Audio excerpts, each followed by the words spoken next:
तर सरकारचं MMRDA क्षेत्रात हे प्रकल्पांसाठी 5 करार झालेले आहेत।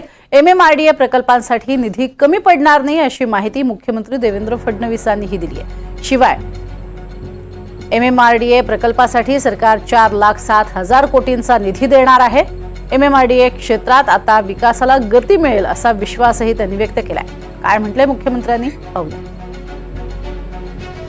MMRDAच्या माध्यमातून जे वेगवेगळे प्रोजेक्ट्स हातामध्ये घेतलेले आहेत त्याच्या फंडिंग टाइपचे आपण आज MOU केले।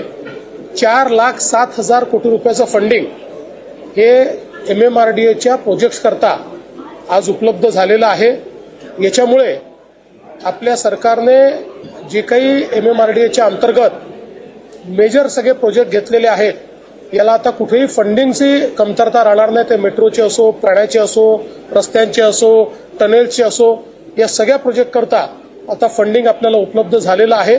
त्यामुळे हा जो काही मुंबई मेट्रोपॉलिटन रिजन आहे ज्याला आपण भविष्यामध्ये 1.5 ट्रिलियन इकॉनॉमी तयार करतो आहोत त्याकरता खूप मोठा फायदा आजच्या या MOU मुळे या ठिकाणी होणार आहे।